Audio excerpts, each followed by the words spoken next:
I just briefly want to go over the structure of a citation, because the hardest thing is figuring out what information you put in what box. And a lot of times you have to look at the database citation in order to put it into Noodletools.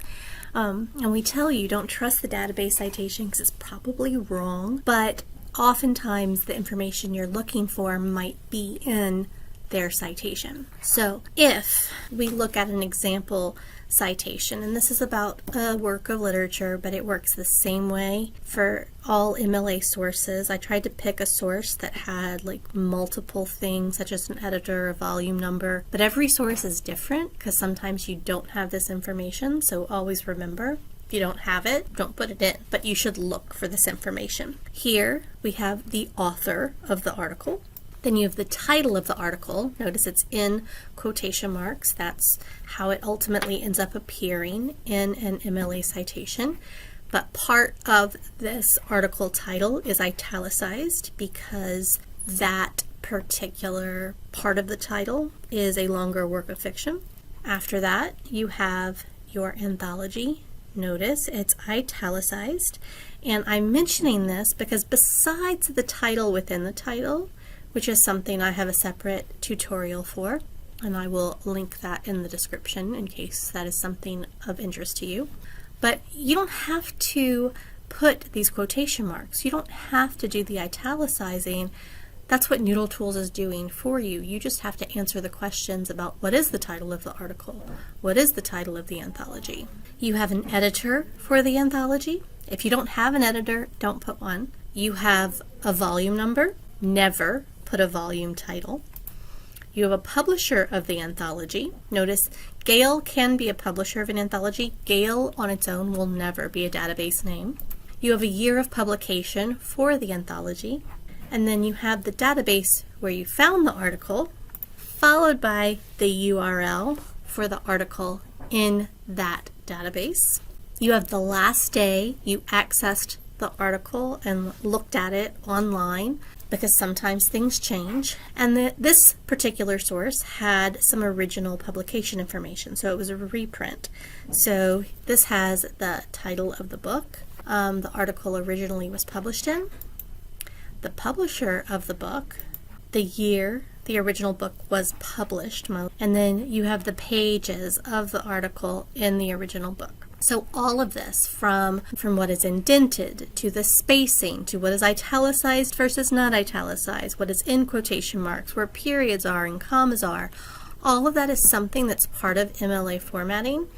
And so it is something that you should leave as is when you export it from Noodletools. So where it puts your annotation is also part of how to export. Don't go after, for example, if it were annotation for this article, don't go after this period after 46, page 146, and don't hit enter and then indent again or change the indentation. This is also one of the reasons it's really important to put the annotation into the works cited in Noodletools and not just into the Word document or the Google Doc after you exported it, because you want it formatted properly.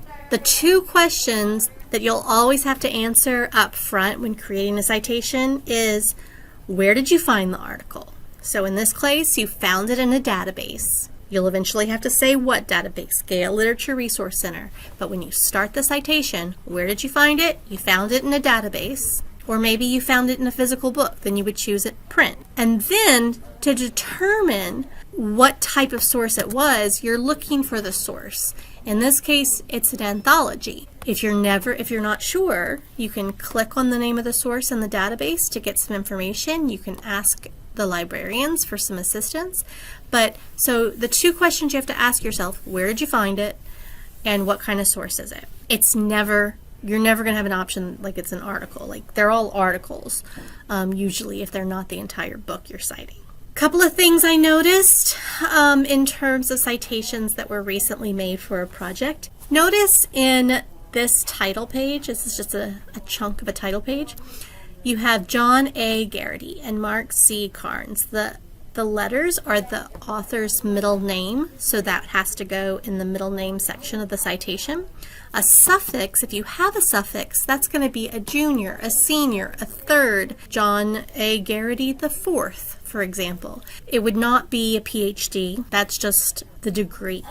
The suffix is only if it's part of their name. Another thing is if you are looking at the top of an article, and for this article, for example, Charles Inglis, The True Story of America Impartially Stated. Charles Inglis is the author, and then the title of the source is here in quotation marks. But if you export this source, it puts this whole thing as the title of the source, and it includes the quotation marks. So you have to go in and you have to edit that. Another thing to know is that while the citation appears a certain way in Gale, you have to check certain information. For example, is the date of publication, the date here, the same as the date of publication as it appears in the citation? If not, you have to update it. Also, if you're creating the citation on your own, notice that from is the name of the source. So the American Revolution is your anthology. Then you have your publisher, and American Journey is your series. There is a whole separate line in Noodletools where you put the series name. So don't ever put that in the publisher's name. And check to see if there's other information that the Gale export is not including. So you have to look to see, for example, in this case, this is a primary source. You need to actually have changed it first to anthology so that you have a place to put the original date of publication, and then you need the month, the day, and the year because it's given to you in the actual article. And you should, of course, look for a number of other things that are all listed on the handout that I've given you, and always when in doubt, come and get help.